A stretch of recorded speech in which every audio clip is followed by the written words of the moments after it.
Firstly, the major psychological disorder illustrated in the videos is substance use disorder, but more precisely an addiction to fentanyl, which is an opioid.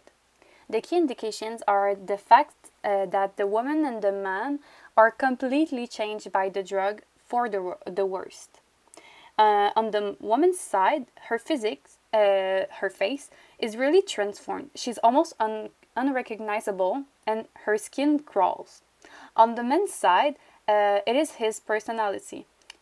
His parents and his wife said that he was like another person, and his father added that he was like the devil. They did not recognize their son and husband, for the wife, anymore. Both of them used the drug with weird friends who also took drugs and in weird places. They also lived in the street, and the woman even lived next to trash bags.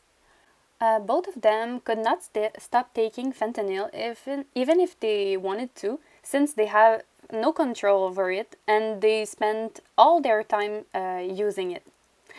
When the man tried to withdraw, he could not stop thinking about it.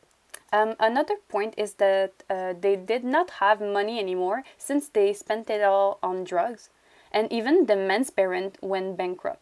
Finally, both of them have overdosed, the man 2 times and the woman 11 times. Then I asked myself questions like, why did they choose to get a stronger drug than what they had used before? What happens in their brains? And how do people become addicted? Biological perspectives think that addictions are often psychological, but it doesn't mean that there isn't a biochemical change that's producing it. Many drugs act on dopamine, serotonin, and endorphin synapses in the brain. Those increases create a lot of pleasure, which is why it is hard to stop taking the drugs when the body becomes used to it. Indeed, the body stops producing the neurotransmitter on its own, therefore, the body craves its drugs and the person becomes depressed and anxious. Hence, the person will not take the drug to feel pleasure anymore. He or she will take it to avoid the pain. Moreover, there's also a genetic factors. Indeed, children of addicts are 3 to 4 times more likely to also develop addiction because it can be hereditary, but also because of an environmental exposure to drugs at home. Learning perspectives think that operant conditioning plays an important role in addictions. Indeed, when people begin to experiment with drugs, they are highly impacted by social influence. The first times, the drug will act as positive reinforcement since there is the reward of pleasure.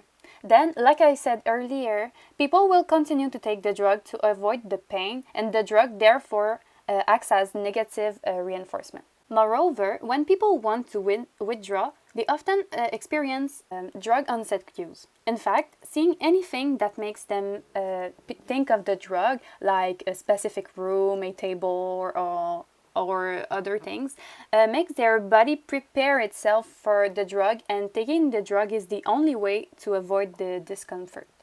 This is why so many people relapse.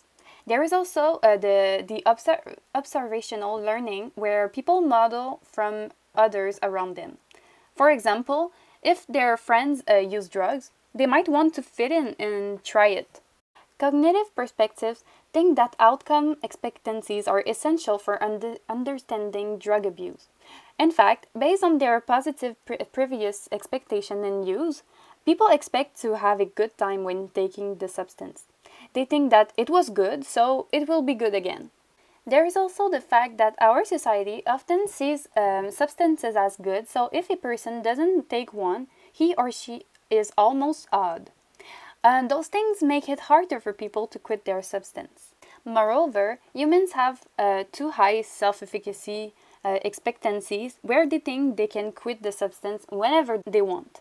They think they have control. Therefore, they don't think they have a problem. Next, theoretical perspectives. Psychodynamics perspectives think that drug use is about an oral fixation that people will find fulfillment and satisfaction in it, basically as a defense and coping mechanism. Moreover, social-cultural perspectives think that cultural traditions, cultural attitudes, and peer pressure have an impact too.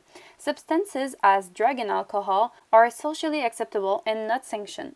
People engage in those to fit in because everyone else is doing it. These videos are important to the study of mental health and of abnormal psychology for many reasons. Watching them could help mental health professionals to better understand what it is like to have a substance use disorder, but more precisely, an addiction to fentanyl. Without watching the videos, they could maybe not see the magnitude of fentanyl. Indeed, the professional could think that it is only like any other drug, but in fact, it is much more addictive and dangerous for users. Moreover, the videos would help the professionals to understand what a person and his family and friends experience when the person has this addiction. By putting themselves in their shoes, they will maybe see things they had not noticed before and realize how difficult and different life is for someone who has fentanyl addiction.